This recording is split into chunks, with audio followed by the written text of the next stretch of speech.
What's up, baddies? It's your favorite wig maker, Lucky B, back with another video. Y'all, we are about to make a 316 16-inch 13 by 4 lace wig. Yes, it sounds like a lot, but it's actually going to be super duper fun, and I'm going to give you guys a lot of different pointers during this video. This hair was from Fabeauty, and it's 100% human. You can dye it, bleach it. I'm actually gonna dye it. And it was 14, 12, 16, and a 12-inch 13 by 4 closure for $190. The hair and all the products that I use are going to be linked in the video, so just smash that like button, hit that subscribe button, and get comfortable. Uppercut, call that nigga Captain Hook. Ayy, I go shopping, want it then I cop it. Ayy, yeah, bitches popping, I do what they copy. Ayy, look, he's a sweetie, kiss it when he eat it. Ayy, yeah, no. First, take your blonde mesh cap, and you're going to use a blonde one because you're using 613 hair, and it just creates a cleaner look to me. You're going to line the back of the cap up with the nape of the neck and pin it down. I'm using pins that I got from this wig store on Amazon, and I'm definitely going to link everything below. As you can see, I'm pinning it down really tight because this is going to create the foundation for your wig, and you want everything to be even when you're drawing your lines. Now take the frontal and center it onto the wig cap. There are going to be lines on the cap to show you where the forehead and where the ears are and so on. Make sure to pull the hairline slightly further than the cap so that you have baby hairs. And I like to center everything and then start on the left side and then go to the right so that everything could be flat and even. It's a lot harder if you try to pin from the front to the back of the closure.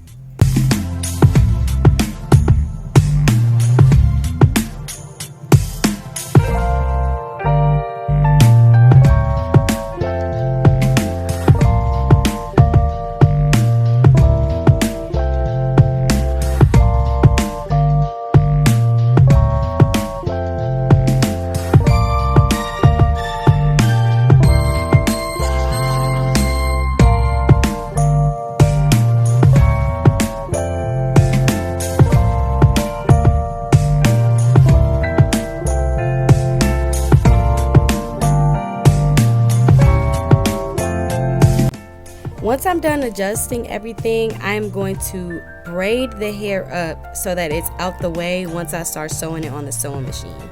Before I sew it though, I'm actually going to sew it by hand because I know that this is a beginner friendly video, and it's so much easier to sew on a sewing machine once you already have that foundation.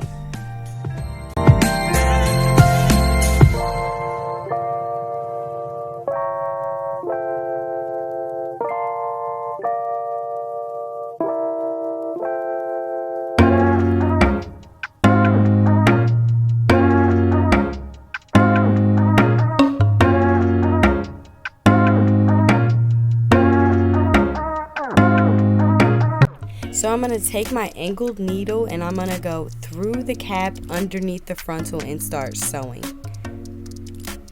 So I'm just speeding this part up because it's actually fairly easy. You're just going underneath the cap and through the frontal. You don't have to be all perfect with this because, like I said, we are going to be sewing with the sewing machine too.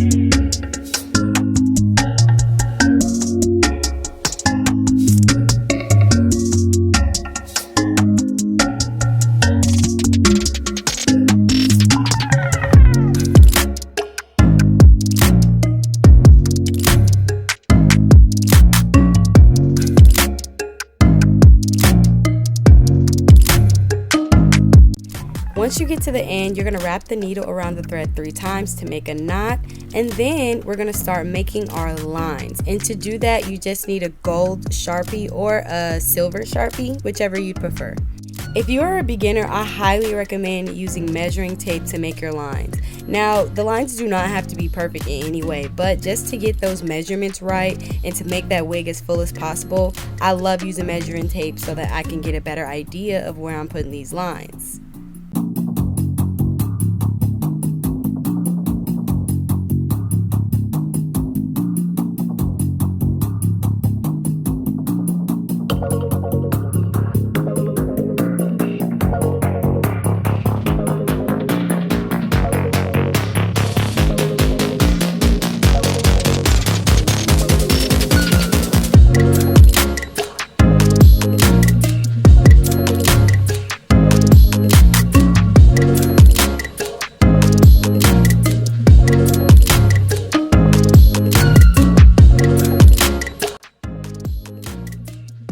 Move on to our sewing machine. I just want to give you guys a little tour.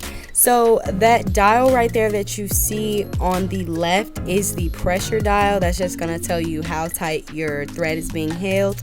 And then the dial on the right with all the numbers on it is going to be your patterns. The thing right next to the LX3817A, that is going to be your reverse switch so that you can lock your hair in. And then of course the little silver thing that goes up and down, that's the needle. Those little things that hold the thread are called the bobbins. And lastly, the metal plate that holds down the hair is called the pressure foot. You can lift it up or down. Now I'm not going to show you guys how to thread your machine and get it ready for sewing because I'm going to save that for a different video. Right now we're going to wrap the longest track around the cap.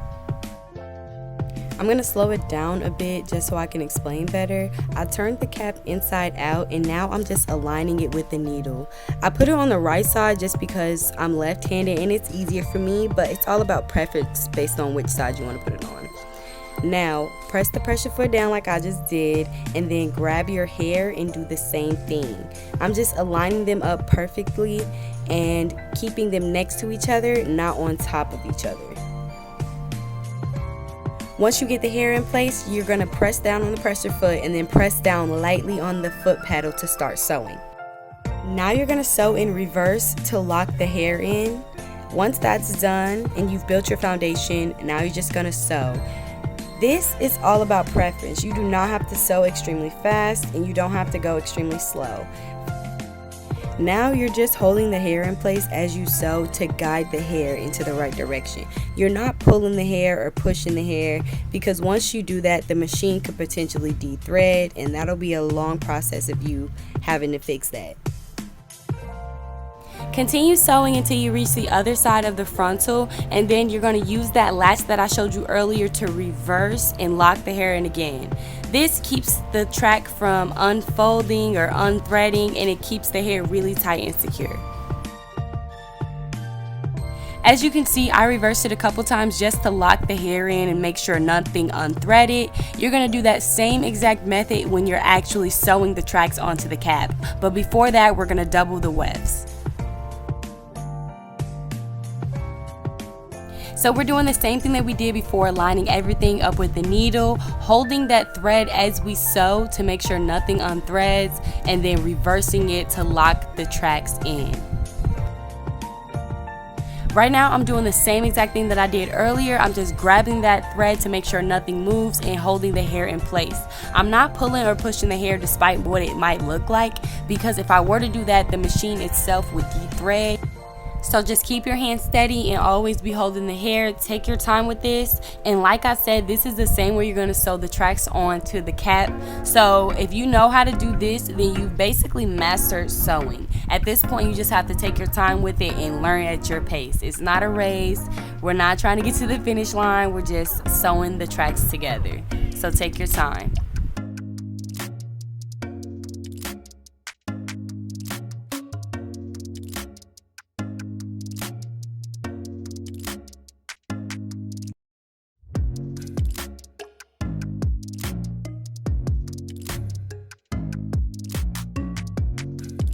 When you're done, you're just gonna cut it, and then this is the finished product. It's really neat. I like the way that it came out. Now we're good to go, and we're ready to start following those lines to sew the hair.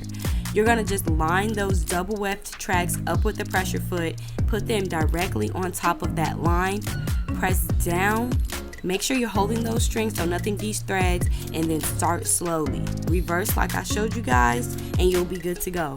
Do this same method all around the cap and just follow those lines to the T. Don't stretch your cap either, just hold it in place. That's a really big tip I have for y'all. This is how it came out, guys. I've already prepared separate videos for how I put the clips in the band on it and how I customized it for time's sake, but I'm just going to show you guys a little bit of how I went about creating this entire unit.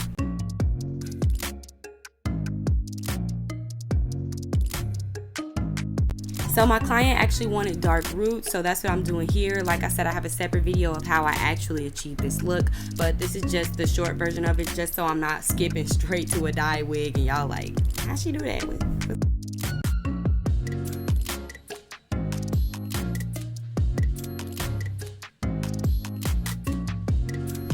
And if you like the way that I'm slaying this frontal and getting this hairline super natural, I actually have the video coming up soon, so don't forget to turn on those post notifications so that you can actually know what I'm posting.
Another snippet of how the wig turned out. I just love it so much, so if you guys loved it too, don't forget to like and subscribe, and I will catch y'all on the next video. Thank you so much for tuning in. This was a really fun tutorial.